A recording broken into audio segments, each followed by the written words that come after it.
Je vous dirai concrètement, et c'est peut-être même avec des explications précises, simples, dire que le bilan est positif. Vous savez, quand le Premier ministre Bahouri a été nommé par le président de la République, il lui a donné une lettre de mission. Ensuite, la charte aussi a défini ce que un Premier ministre guinéen doit faire. C'est d'abord, il coordonne l'activité du gouvernement, il lutte pour la maîtrise des finances publiques, booster l'économie et la coordination de l'action gouvernementale. Si vous avez vu les premières actions de son excellent M. Bahouri, c'était de faire une retraite pour discuter l'état des finances publiques guinéennes, 3 mois juste après sa nomination. Il y a eu beaucoup d'avancées dedans, mais il y a des actions de réforme qui ne peuvent pas être perceptibles à court terme. Parce que le gouvernement de M. Bahouri s'est attaqué d'abord à des mesures structurelles qui doivent prendre assez de temps pour voir l'impact, mais aussi à des mesures ponctuelles. C'est le cas de l'énergie. Vous savez, l'arrivée de M. Bahouri, Conakry devait tomber dans l'obscurité, assis sous une semaine. Et Dieu merci, on sait ce qui a été fait pour éviter cette catastrophe. Donc c'était des actions ponctuelles qu'on doit pérenniser. Premièrement, c'est le fait de maintenir la fourniture de l'électricité, qui était une demande sociale importante. Également, maîtriser et diminuer même le prix de l'alimentation de base. Le riz, regardez aujourd'hui le prix par rapport à 1 an ou 2 ans avant, c'était 350, 360, on est autour de 290 000.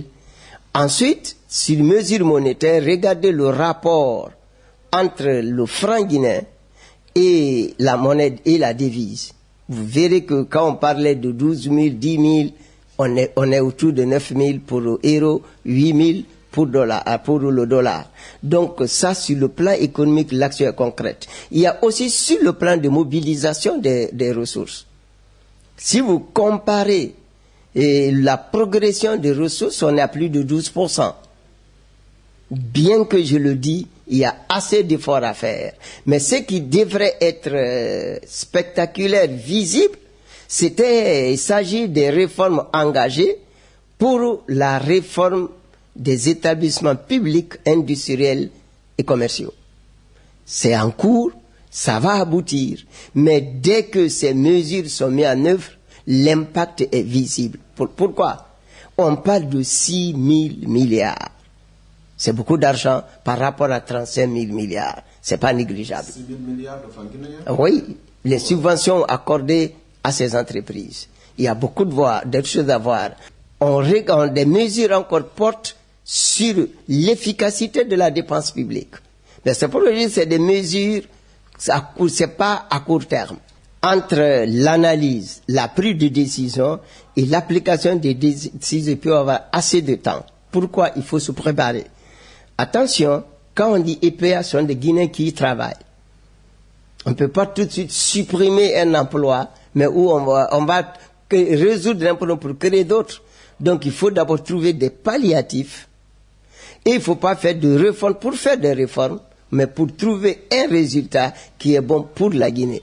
Pas des résultats catégoriels, raison pour laquelle ça traîne un peu, c'est vrai, si je me permets de mot, ça traîne, mais n'oublie pas, la lourdeur administrative, c'est pour éviter de faire ce qu'on regrette après. Tout ce que je sais, c'est l'étude a été bien faite, les décideurs sont en train d'analyser pour voir comment ça sera mis en œuvre dans l'intérêt de tous. Quand vous regardez le choix de M. Bahouri, on sortait des assises nationales où, pendant laquelle les populations guinéennes, je préfère dire les populations guinéennes, parce qu'on est parti dans les multiples préfectures, M.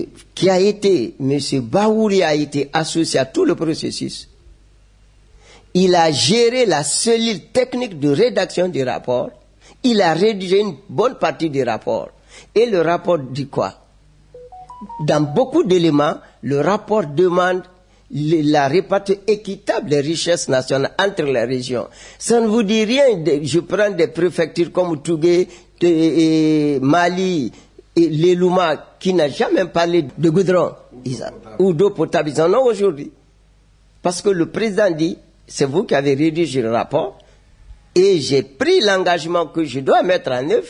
Il n'y a pas pour moi un homme mieux qu'on peut choisir pour ça que Bahouri, qui a participé depuis les écoutes jusqu'à l'élaboration de la décision, pour la mise en œuvre de la décision. Si le choix tombe sur lui, je suis sûr ça doit être le meilleur choix. Et je dirais c'est le meilleur choix. Donc l'exemple concret, c'est qu'on est en train de mettre en œuvre les 45 recommandations. Donc ce qu'il peut nous apporter, il connaît mieux les problèmes de la Guinée. Il a participé au choix des 45 recommandations. On lui dit de mettre en œuvre. Il est en train de mettre en œuvre.